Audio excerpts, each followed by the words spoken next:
Welcome जावा सीखने की series में आज हम लोग सीखेंगे इंट्रोडक्शन टू जीयूआई। यानी कि जावा में हम लोग जीयूआई प्रोग्राम या जीयूआई एप्लीकेशंस कैसे रन कर सकते हैं, ये हम लोग आज देखेंगे। तो उसके लिए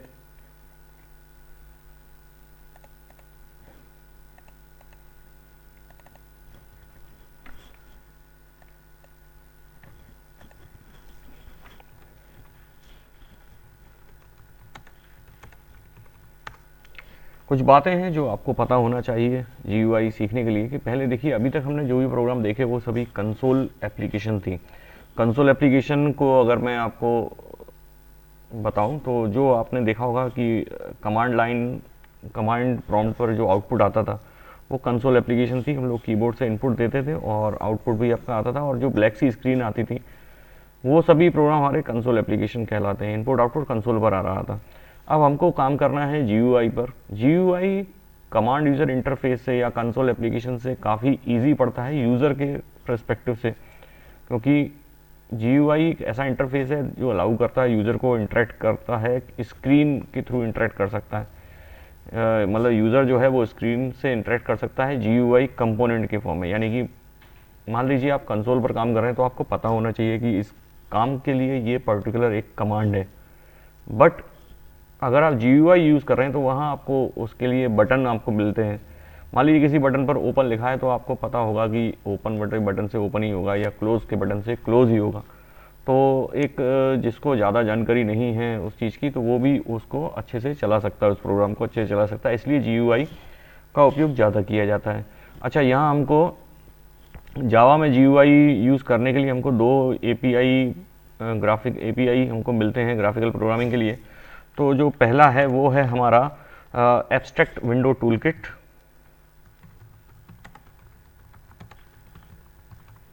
और जो दूसरा है वो है हमारा स्विंग। दोनों में थोड़ा सा डिफरेंस है। स्विंग बाद में लाइब्रेरी में ऐड हुआ है, जो लेटेस्ट है, और एब्स्ट्रैक्ट विंडो टूलकिट ये पैकेज हमको इसमें मिलता है। अभी हम लोग बात कर लेते हैं, अब इसके अंदर हम लोग बात करते हैं AWT की पैकेज की। तो AWT की बात करते हैं। तो AWT के अंदर हमारे पास 12 AWT में हमारे 12 पैकेजेस हैं, 12 packages are there in AWT, out of which java.awt and java.awt.event are commonly use. जो सबसे ज़्यादा यूज जो होते हैं AWT के पैकेज वो हैं हमारे java.awt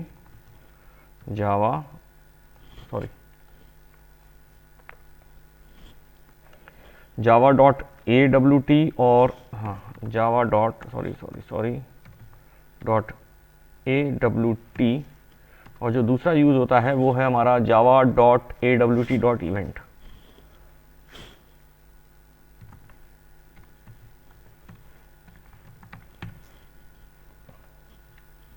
तो ये दोनों पैकेजेस हमारे ज़्यादा यूज़ होते हैं AWT के अंदर। इनमें क्या होता है ये भी मैं आपको बताऊंगा। सबसे पहले बात करता हूँ मैं कि java.awt की। तो java.awt के अंदर हमारे पास जो आते हैं वो आते हैं हमारे पास ऐसे packages that contain the core AWT graphical classes. इसके अंदर जो क्लासेस हैं वो java.awt पैकेज java.awt के अंदर वो उसमें है हमारी पास कोर। ये आपको इतना बस याद रखना है, कोर AWT ग्राफिक्स क्लासेस। और जो अपना AWT इवेंट है, ये इवेंट क्या करता है मैं आपको बता दूं। इवेंट क्या चीज़ होती है। मान लीजिए आपने GUI बनाया है, GUI के अंदर अपने लोग टेक्स्ट बॉक्स बनाते हैं, लेबल्स बनाते हैं, बटन्स बनाते हैं। अब मान लीजिए किसी फॉर्म में एक बटन बना है, तो वो फॉर्म पर जब हम रन करते हैं किसी कमांड को, तो वो कमांड कब रन होती है। मान लीजिए उस बटन को जब मैं प्रेस करता हूँ या क्लिक करता हूँ, तो क्लिक करना एक इवेंट हुआ। यानी कि वो बटन पर जो कोड लिखा हुआ है वो तब एग्जीक्यूट हो रहा है जब आप उस पर क्लिक कर रहे हैं।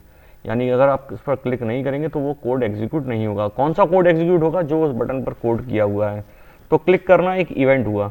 उसके ऊपर अगर आप माउस ले जाते हैं उस बटन के ऊपर, तो एक अलग कोड एग्जीक्यूट होता है। तो ये माउस को ऊपर ले जाना या माउस ओवर, ये भी एक इवेंट हुआ। किसी चीज़ पर आप डबल क्लिक करते हैं तो भी एक ये इवेंट हुआ, यानी कि आप एक ही बटन पर या एक ही आप जो कंट्रोल बनाते हैं उस पर आप अलग अलग टाइप के प्रोग्राम आप एग्जीक्यूट करवा सकते हैं अलग अलग इवेंट पर। तो इवेंट्स हमको ये हमको आसानी इसमें हो जाती है। तो AWT के अंदर हम लोगों ने पैकेज जो देखा, मैंने कोर AWT ग्राफिक क्लासेस जो हैं वो हमको AWT पैकेज के अंदर मिल जाती हैं। हम लोग बात करते हैं कुछ कंपोनेंट्स की, GUI के कंपोनेंट्स। जो लोग GUI प्रोग्रामिंग करते हैं उनको ये चीज़ें सब पता होंगी, तो मैं पहले GUI कंपोनेंट क्लास, लेकिन यहाँ पर मैं कंपोनेंट्स क्लासेस बता देता हूँ आपको, थोड़ा डॉक्यूमेंटेशन करना भी ज़रूरी है। तो इसके अंदर हमारे पास जो क्लास हैं वो है हमारी बटन, इसको मैं ऐसा से लिखता हूँ, बटन है। यहाँ पर टेक्स्ट बॉक्स नहीं होता, यहाँ टेक्स्ट फील्ड है, होती सब वही चीज़ें हैं, थोड़ा इनके नेम डिफरेंस हो जाते हैं। और लेबल है।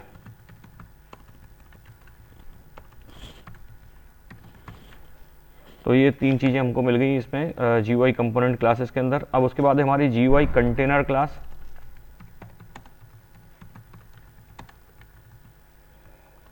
इसमें हमको क्या मिलेगा, इसको भी मैं GUI लिख देता हूँ,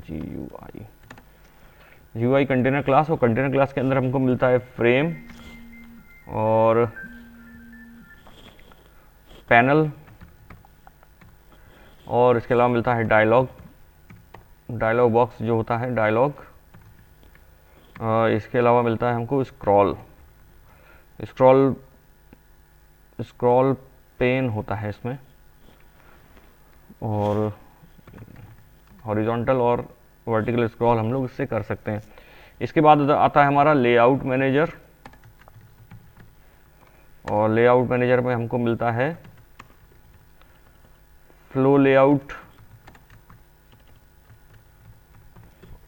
ये क्या है इसके बारे में भी आपको पता चलेगा। फ्लो लेआउट होता है, एक होता है बॉर्डर लेआउट,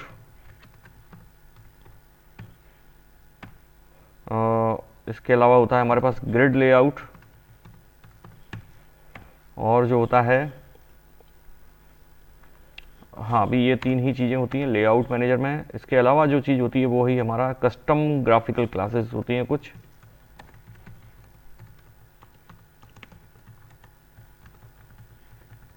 इसमें क्या क्या चीज़ें आएंगी, जैसे कि ग्राफिक्स, कलर, हाँ मैं ग्राफिक्स आता है इसके अंदर, कलर आता है और फॉन्ट आता है। तो ये तीन चीज़ें हमारी इसके अंदर आती हैं। कुल मिला के चार चीज़ें हैं। AWT के अंदर एक पैकेज और है इवेंट, जो कि इवेंट हैंडलिंग को सपोर्ट करता है, यानी कि इवेंट हैंडलिंग और चीज़ है। इवेंट मैंने आपको अभी बताया, अब इवेंट की भी हैंडलिंग करना पड़ती है। इवेंट की हैंडलिंग कैसे करते हैं कि मान लीजिए आपने कोई बटन बनाया, बटन क्या है, बटन हमारा आ जाता है, ये GUI कंपोनेंट क्लासेस में आता है बटन। तो बटन तो हम लोग बना लेंगे, बटन का ऑब्जेक्ट बना लेंगे। अब यहाँ पर उस बटन से हमको काम क्या कराना है, वो काम कब कराना है। मान लीजिए उस बटन को मैं चाहता हूँ कि डबल क्लिक करने पर एक कोड चले, सिंगल क्लिक करने पर कोई दूसरा कोड चले, तो हमको अलग अलग इवेंट पर काम करना पड़ेगा। एक सिंगल क्लिक वाला इवेंट होगा, एक डबल क्लिक वाला इवेंट होगा। तो ये सब चीज़ें कहाँ से मैनेज होंगी, ये चीज़ें होंगी हमारी इवेंट हैंडलिंग से। और ये मैं आपको बता ही चुका हूँ, java.awt.event, इसके अंदर जो क्लासेस हैं वो हमारे इवेंट हैंडलिंग में काम करेंगी। इवेंट क्लासेस में हमारी एक्शन इवेंट हो गया, माउस इवेंट हो गया, की इवेंट हो गया, और विंडो। मैं आप लिख देता हूँ यहाँ पर इवेंट हैंडलिंग में। अभी मैं इवेंट क्लासेस के बारे में बताता हूँ आपको। तो इवेंट क्लासेस में आ गया हमारा एक्शन इवेंट। एक्शन इवेंट के बाद आता है हमारा माउस इवेंट, और जो आता है वो आता है हमारा की इवेंट। ये क्या है इनके बारे में मैं आपको बताता हूँ। और विंडो इवेंट। देखिए एक्शन इवेंट, कोई एक्शन आप कर रहे हैं किसी पर, क्लोज कर रहे हैं, ओपन कर रहे हैं या लोड कर रहे हैं, तो ये चीज़ें एक्शन इवेंट में आती है। माउस इवेंट यानी कि कोई कोड हमको तब चलाना है जब हम माउस से कोई काम कराएं या माउस से क्लिक करें, माउस के पॉइंटर को उसके ऊपर ले जाएं, उसके ऊपर से आप रोल कराएं। जैसे कि मैं कहूँ कि एक इवेंट है, जैसे मान लीजिए आप फ्लिपकार्ट में जाते हैं या किसी कोई शॉपिंग वेबसाइट पर जाते हैं, इमेज पर जैसे आप ऊपर माउस करते हैं तो वो जूम हो जाती है। तो ये फोकस है, मतलब हमारा ये जो माउस का पॉइंटर उसके ऊपर पहुंचा और ये जूम हो गई, तो ये भी टाइप का एक इवेंट है। ऐसे ही की इवेंट होते हैं। की इवेंट यानी कि आपने कीबोर्ड की कोई की प्रेस करने पर आपको चलाना है, या प्रेस करने के बाद जब चीज़ रिलीज हो तब आपको कोड चलाना है। ये सब चीज़ें आती हैं की इवेंट के अंदर। और दूसरा आता है अपना विंडो इवेंट। अब इसके बाद जो है और चीज़ आपको पता होना चाहिए, वो है हमारा इवेंट लिसनर। इवेंट लिसनर क्या है? इवेंट लिसनर इंटरफेसेस हैं ये, जैसे कि एक्शन लिसनर, माउस लिसनर और की लिसनर और विंडोज लिसनर, ये हमारी इंटरफेसेस हैं। एक्शन लिसनर इंटरफेसेस कर देते हैं इसको। ओके, इसके अंदर जो चीज़ आएगी वो आएगी हमारी action event listener, action listener,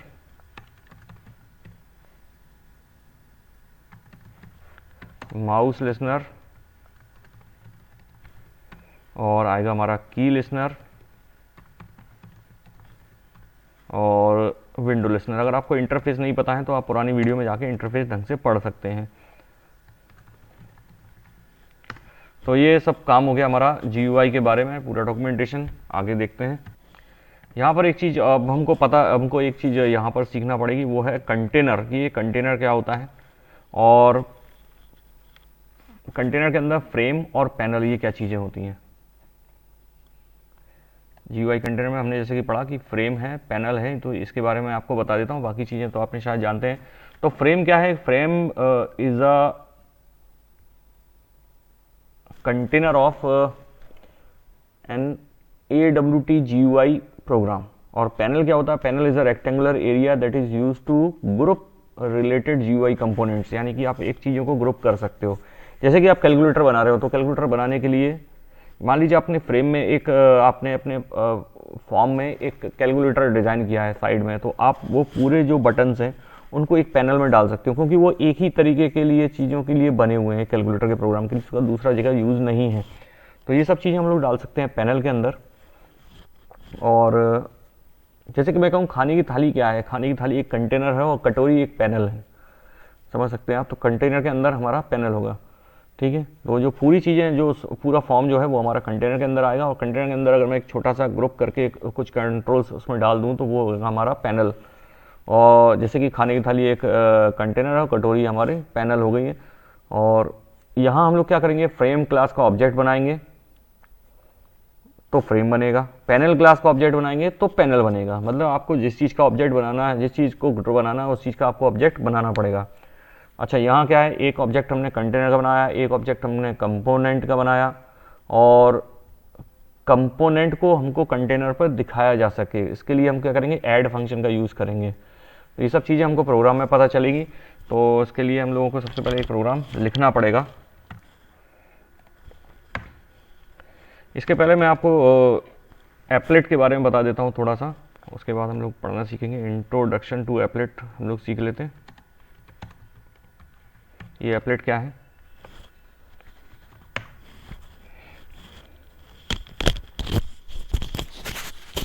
अच्छा, ये सब चीज़ों के लिए आपको एक छोटा वेब एप्लीकेशन की थोड़ी बहुत नॉलेज होना चाहिए। आपको थोड़ा सा HTML के बारे में जानकारी होना चाहिए, किस तरीके से ये सब चीज़ें काम करती हैं। तो ये आपको पता होना चाहिए कि क्लाइंट सर्वर मॉडल क्या होता है, कैसे रिक्वेस्ट हमारी प्रोसेस होती है, तो ये पता होना चाहिए। तो मैं आपको यहाँ पर भी बता देता हूँ। ये क्लाइंट है और क्लाइंट से हमारे पास जो रिक्वेस्ट जाती है वो जाती है सर्वर पर, इतना आपको पता होना चाहिए। अच्छा, वेब पेज जो होगा उसमें हम लोग क्या करेंगे? जावा का कुछ कोड डाल देंगे। अच्छा, वेब पेज कहाँ रन होता है? वेब पेज रन होता है सर्वर पर, जाती है रिक्वेस्ट, वहाँ से रिप्लाई आता है। तो यहाँ हम लोग क्या करेंगे कि एक वेब पेज में जावा का प्रोग्राम हम लोग डाल देंगे, तो वो बन जाएगा एप्लेट। अच्छा, यहाँ क्या होगा कि HTML के साथ एम्बेड होकर चलेगा, ये मेन फंक्शन नहीं होता। पहला अपन को क्या चीज़ है कि जब हम एप्लेट बनाएंगे तो एप्लेट की मैं यहाँ पर विशेषता आपको बता देता हूँ। एप्लेट का जो हमारा प्रोग्राम रहेगा वो क्या करेगा? सबसे पहले तो ये HTML के साथ चलेगा विथ HTML कोड, ठीक है। दूसरी चीज़, यहाँ पे कोई मेन फंक्शन नहीं होगा, कोई मेन फंक्शन नहीं होगा। तीसरी जो चीज़ है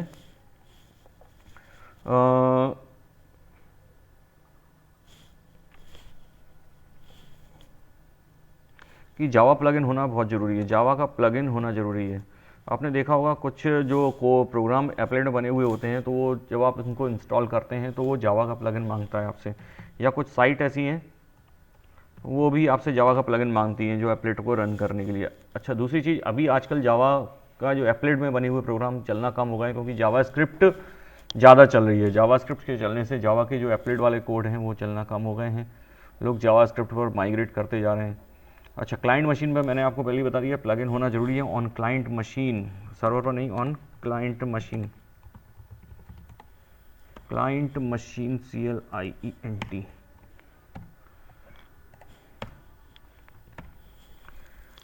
तो ये सब बातें थी हमारी एप्लेट के बारे में, एप्लेट को चलाने के लिए। तो और अब बता देता हूँ मैं आपको एप्लेट होता क्या है। ये तो था कि भाई एप्लेट को चलाना कैसे है। दूसरा एप्लेट के बारे में कि एप्लेट क्या है, एक जावा का प्रोग्राम है जो वेब ब्राउज़र पर चलता है। पहली चीज़ यहीं पर मैं लिखता जाता हूँ, what is applet? Applet is a Java program that run on web browser.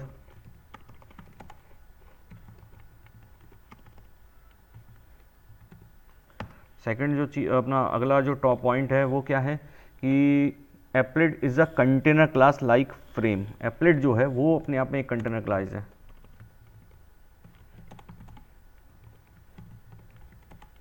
Is a container class like frame. Okay, applet also a container class. Applet is a Java class that x tends, हाँ ये चीज़ हमको पता होना चाहिए। बता देता हूँ, applet is a Java class that x tends, यानी कहाँ से इनहेरिट होके आ रही है ये मैं आपको बता देता हूँ। जो जावा हमारी जावा एप्लेट क्लास है वो इनहेरिट होती है जावा डॉट एप्लेट क्लास। यहाँ पर एप्लेट का एक स्मॉल है, वो बाद में जो क्लास वाला है वो कैपिटल है। बता देता हूँ मैं आपको, जावा डॉट एप्लेट डॉट, ये एप्लेट जो है ये क्लास है, ये पैकेज है, ये क्लास है, एप्लेट क्लास है। अगला जो चीज़ है वो है कि एप्लेट के बारे में कि एप्लेट, हाँ ये मैं आपको बता चुका हूँ।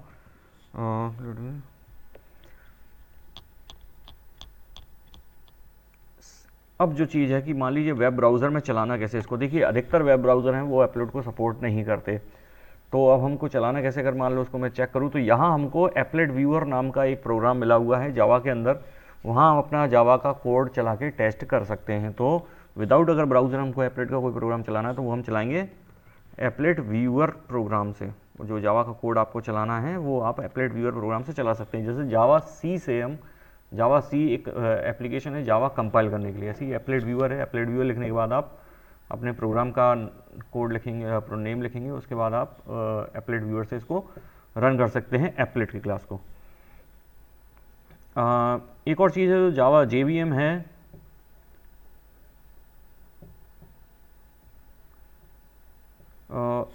आगे देखते हैं। तो ये सब तो था जावा के एप्लेट के बारे में। हम एप्लेट का एक प्रोग्राम कैसे बनता है ये हम लोग देखेंगे। अभी मैं आपको थोड़ा सा एक आइडिया दे रहा हूँ, अगले वीडियो में हम लोग इनका पूरा प्रोग्राम बना के देखेंगे। तो ये कैसे बनाना है हमको ये मैं आपको बता देता हूँ।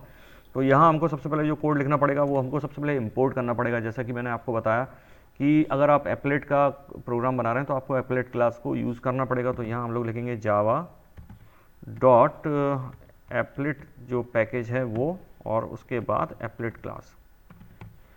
ये चीज़ हमको कोड में सबसे पहले लिखनी पड़ेगी।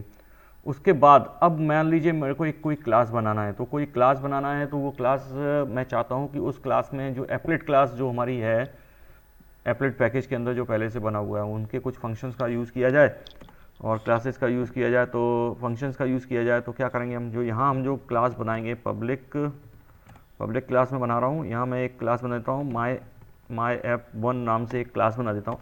तो ये जो क्लास है वो नॉर्मल क्लास नहीं होगी, इसको हम एक्सटेंड करके लाएंगे, यानी कि ये इनहेरिट क्लास होगी एप्लेट की, जो पैकेज में ऊपर है एप्लेट पैकेज में वो हमने पहले से इंक्लूड इसमें कर लिया है या इंपोर्ट इसमें कर लिया है। तो मान लीजिए ये आपका ये एक इसके अंदर आपका कोड आएगा। अच्छा, अब इसको रन कैसे करना है,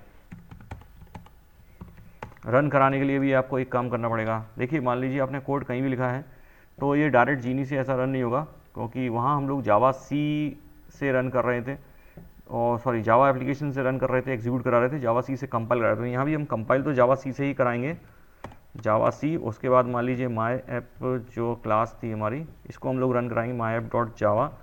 तो जब ये कराएंगे आप अपने कमांड प्रॉम्प्ट पर, तो उसके बाद ये क्लास फाइल बन जाएगी।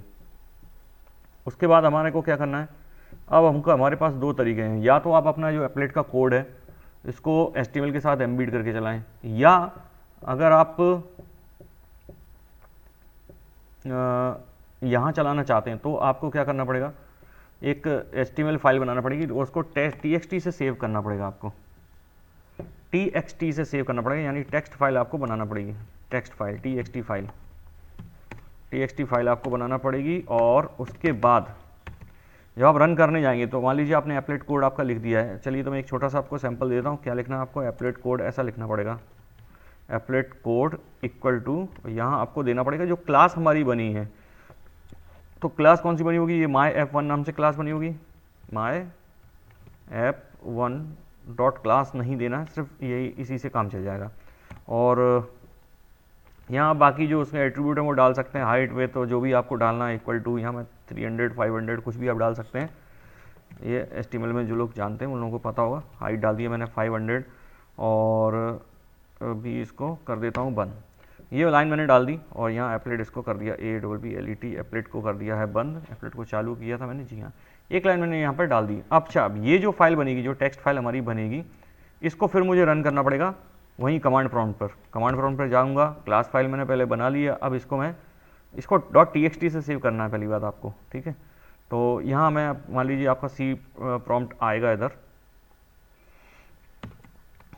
और यहाँ आपको लिखना है applet viewer, VIEWER, applet viewer. उसके बाद आपको लिखना है वो टेक्स्ट फाइल, तो टेक्स्ट फाइल का मान लीजिए नाम आपने सेव किया था myapp1.txt, ऐसा आपको लिखना पड़ेगा। जब आप एंटर करेंगे यहाँ पर तो आपका जो एप्लेट व्यूअर प्रोग्राम है वो चल जाएगा। और इस तरीके से हम लोग इसको लिख सकते हैं। बाकी इसको कैसे रन करना ये हम लोग अगले वीडियो में इसको डिटेल से देखेंगे, बटन्स बना के देखेंगे, और भी GUI के जो भी कंट्रोल्स हैं वो भी आपको देखने को मिलेंगे। तो इस वीडियो को देखिए और इस चैनल को आप सब्सक्राइब करिए, और देख कर आप भी प्रैक्टिस करते रहिए। ये वीडियो देखने के लिए धन्यवाद। मेरा नाम है यशवंत पाठक, आप देख रहे थे YP Tech। Thank you.